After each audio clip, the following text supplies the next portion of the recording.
देखिए, जो राजद कांग्रेस में जो दिखावे के लिए झगड़ा चल रहा है, ये केवल नूरा कुश्ती है।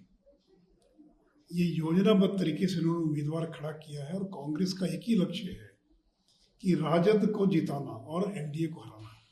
कांग्रेस कोई अपनी जीत के लिए चुनाव नहीं लड़ रही है, वो राजद को जिताने के लिए चुनाव लड़ रही है। तो ये दिखावे की कुश्ती है, नूरा कुश्ती है, और चुनाव के बाद फिर दोनों एक हो जाएंगे।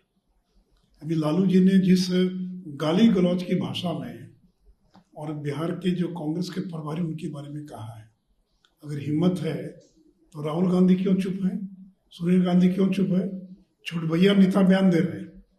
लेकिन अखिल भारतीय स्तर पर कांग्रेस के किसी बड़े नेता ने, चाहे वो वेणुगोपाल हो या राहुल गांधी हो या सोनिया गांधी हो, उनको तो ऐलान करना चाहिए था कि भक्तचरण दास को जिस तरह से गालियां दी गई है लालू जी के द्वारा, हम बिहार में गठबंधन तोड़ रहे हैं।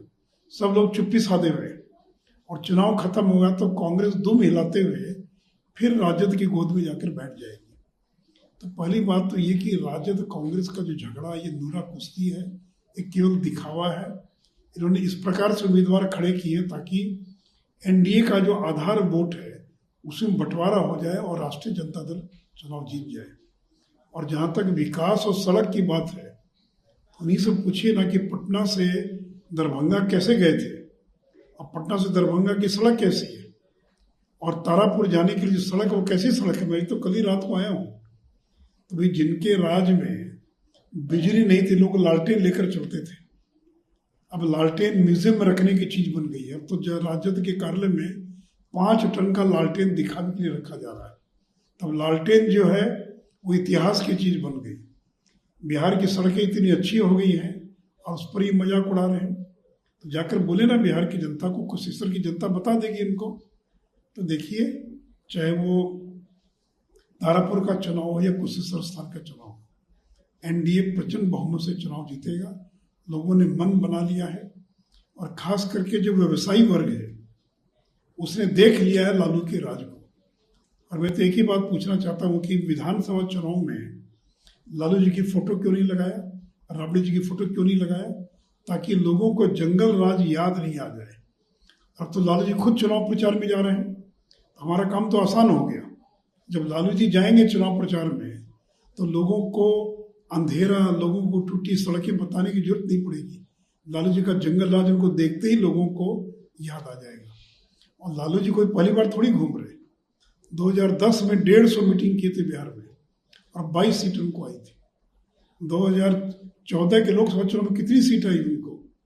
तो इसलिए अब लालू जी घूमे या कोई घूमे से कोई फर्क नहीं पड़ता। लालू जी का जो कल बयान आया उसमें मीरा कुमार ने कहा है कि दलित का अपमान है, लालू जी को माफी मांगी। इसलिए तो मैं कह रहा हूँ कि सोनिया गांधी का बयान आया क्या, राहुल गांधी का बयान आया क्या, मीरा कुमार क्या है पार्टी में। तो अगर हिम्मत है तो राहुल गांधी ऐलान करें कि भक्तचरण दास को जो भक्तचोंदर दास कहा है, यानी गाली दी है, एक दलित को गाली दी है, और फिर भी कांग्रेस जो है वो चुप बैठी हुई है। छोट भैया नेता बयान दे रहे हैं। अगर बयान देना तो सोनिया जी बयान दें, राहुल गांधी बयान दें और घोषणा करें अगर हिम्मत है। इसलिए मैंने कहा जैसे ही चुनाव खत्म होगा कांग्रेस फिर दुम हिलाते हुए लालू की गोद में जाकर बैठ जाएगी। ये दोनों अलग हो ही नहीं सकते। ये दोनों दिखावे के लिए आज अलग अलग दिखाई पड़ रहे हैं। इनका एकमात्र उद्देश्य है कि एनडीए के वोट को बांटो ताकि राष्ट्रीय जनता दल चुनाव जीत जाए। तेजस्वी तो बोल रहे हैं कि अगर हम जीत जाते हैं तो खेला कर देंगे बिहार में। किस खेला? मैंने बता दिया ना, खेला क्या करेंगे। हमने कहा कि ये जो कर रहे हैं तो पहले सीट बचाएं तो अपनी सीट तो जिताएं, तब ना। जीतने का सवाल ही कहाँ पैदा होता है। और खेला तो बिहार में हो चुका है। बिहार की जनता ने राष्ट्रीय जनता दल को सरकार बनाने के लिए जनादेश नहीं दिया, एनडीए को जनादेश दिया। विधानसभा चुनाव में तो खेला हो गया और जनता ने एनडीए के पक्ष में अपना मतदान करके बिहार में एनडीए की सरकार को बनाकर दिखला दिया। सीएम ने तो कह दिया अभी कि ये परिवार की पार्टी है, इसको बिहार की जनता से क्या मतलब है। इसलिए देखिए, तो प्राइवेट लिमिटेड पार्टी है। लालू जी, राबड़ी जी, मीसा भारती, तेज प्रताप, तेजस्वी, तो ये तो प्राइवेट लिमिटेड पार्टी है। और ये सत्ता का संघर्ष चल रहा, दोनों भाइयों के अंदर, दोनों भाइयों के बीच सत्ता का संघर्ष चल रहा है। अब लालू जी का प्रभाव तो समझ में आ गया कि बेटा बात नहीं मान रहा है, तो जनता क्या बात मानेगी? तो जिस व्यक्ति का प्रभाव अपने बेटों पर नहीं है, बेटे उनके नियंत्रण में नहीं हैं, तो जनता उनकी बात कहाँ सुनने वाली है?